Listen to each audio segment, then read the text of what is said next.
said you were leaving, but I guess that's just the way story goes. You always smile, but in your eyes, your sorrow shows. Yes, it shows.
So, good evening, everyone. Just enjoy my evening, listen to a little music, a little Mariah Carey. 'Cause I just love slow ballads. I love that 70s R&B sound. I love those sounds. But good evening, welcome back. Tonight, I'm going to talk about the transference of emotional pain that is transferred onto our children.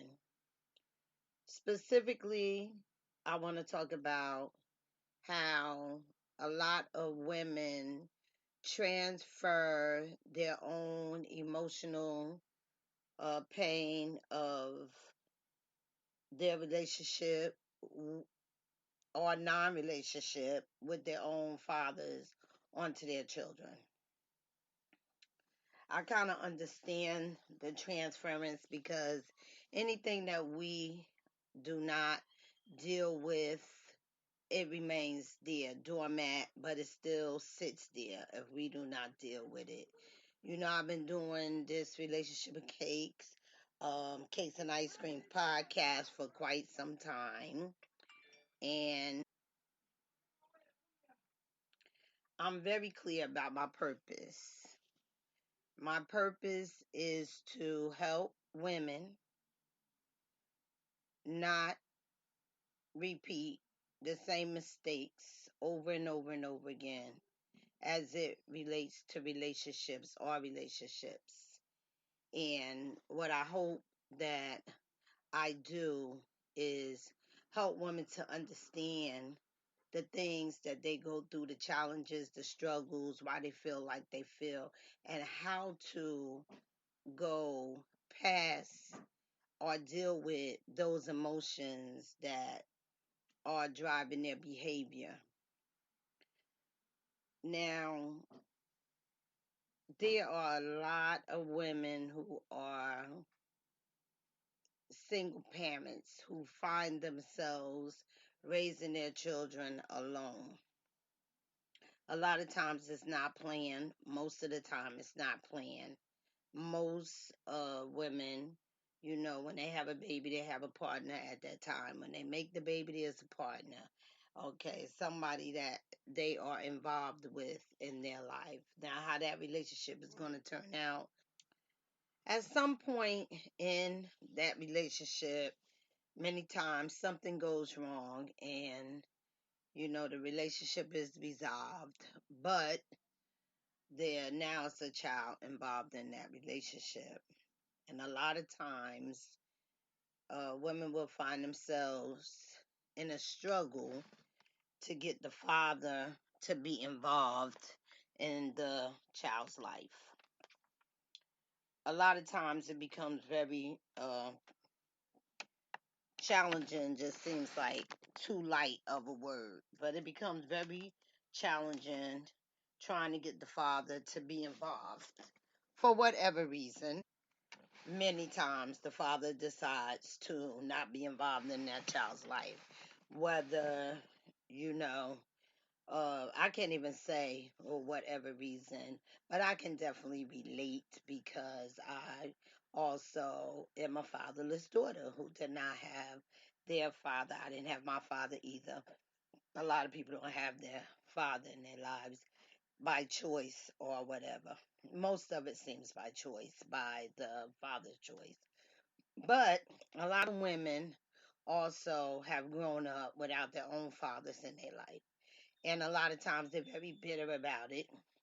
Sometimes they're angry.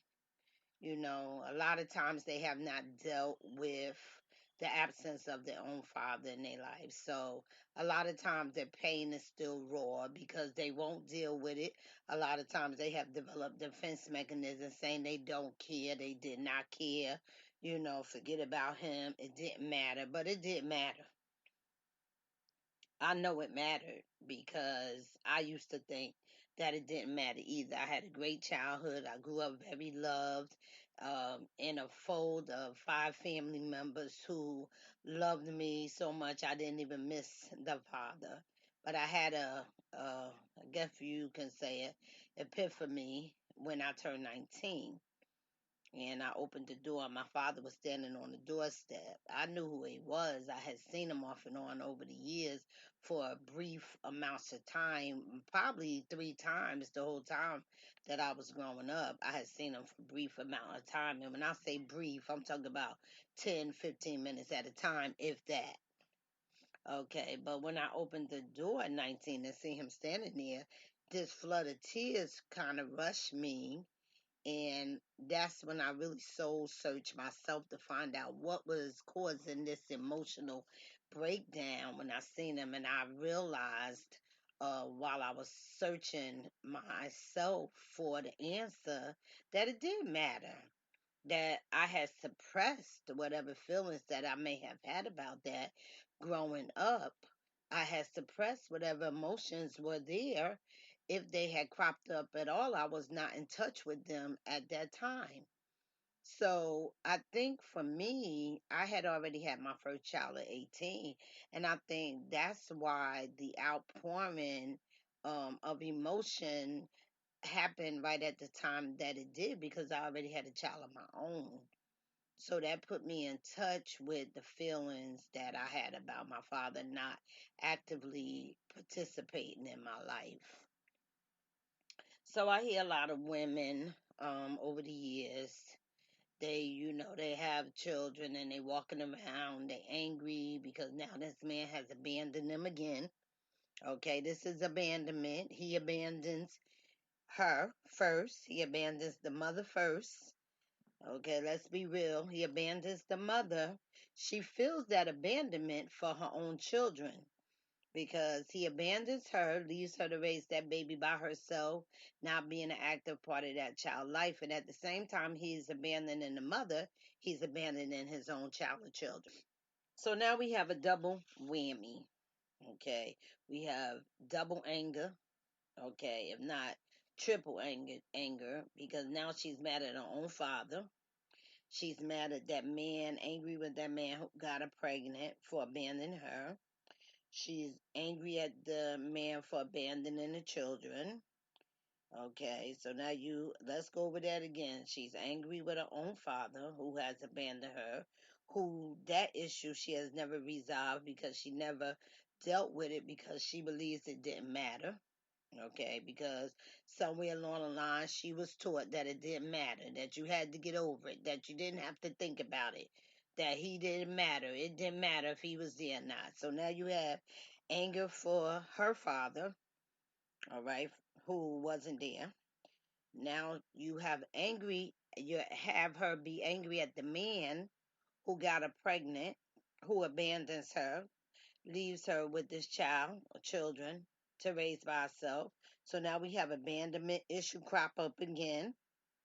Okay. Because now he's just like the father. All right. And then she's dealing with abandonment issue for that child who she knows. Okay. The feeling of what that's like as a child. because she's already had to deal with her own issues. So now what happens is she transfers her own pain onto that child. How she does that is very simple, because how she's going to address it, she address it the same way she was taught to address it. Okay, she tells that child it doesn't matter, he doesn't matter. In some cases, it's very brutal. The woman might tell the child he didn't want you, he doesn't care about you, he's no good. Okay, we know, just to be, blunt for this piece, it might come out really messed up. He don't give a F about you. Okay, and so on it goes. Okay, now the child's worth and value is based in those negative impressions that you put on that child brain. A child should be able to grow up in love, caring, with a supportive parent. Okay, and the last thing that child should have to worry about is how his or her father feels about him or her. For sure, children are human beings. They're not going to be little kids forever.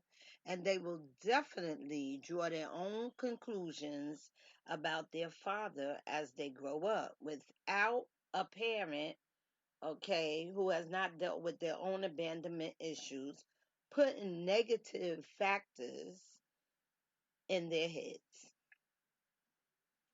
Me personally, I believe, and maybe this is because the way that I was brought up, what I believe that you should probably tell that child is as little as possible of negative energy. If it's not positive, I think you should keep your negative comments to yourself. If you don't have anything positive to tell the child about that missing parent, then it's probably better that you don't tell that child anything negative. You have to remember that that's that child's father. That's what most important, and that child is a part of the mother and the father. Anything negative you put into that child is what they will believe about themselves as it relates to the missing parent.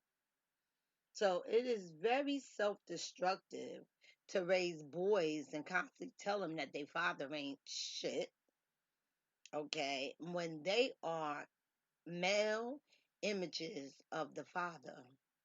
Or you tell them constantly, oh, you look just like your father, but then constantly you reinforce that, oh, your father ain't shit, but you tell them you look just like them. And then maybe sometime it may get worse. And you tell them, oh, you act just like them. So now you're raising a young man who believes he not only looks like them, but he acts like them. And you already have reinforced the fact that he wasn't shit. So women have got to stop transferring their own pain of abandonment onto their children. I think the best thing you could do for your children is to embrace them, let them know that they are loved, let them know that the parent that is missing out on seeing a beautiful person bloom and blossom into an adult. Okay, if you're going to tell them anything positive, like, oh, your father used to do that, that's good. If you're not going to do those things, then just don't say anything to that child. Let that child grow up and form their own opinions. Stop trying to give them opinions and form ideas about their father. They're not idiots. They know that the father is missing. So they're not idiots. They were born with brains. So they will definitely figure it out. They may grow up and have their own take on the matter. It may not be your take. You may be angry with them if their how they look at it is different than how you have looked at it. Because you have to remember we all operate from a sphere of experience.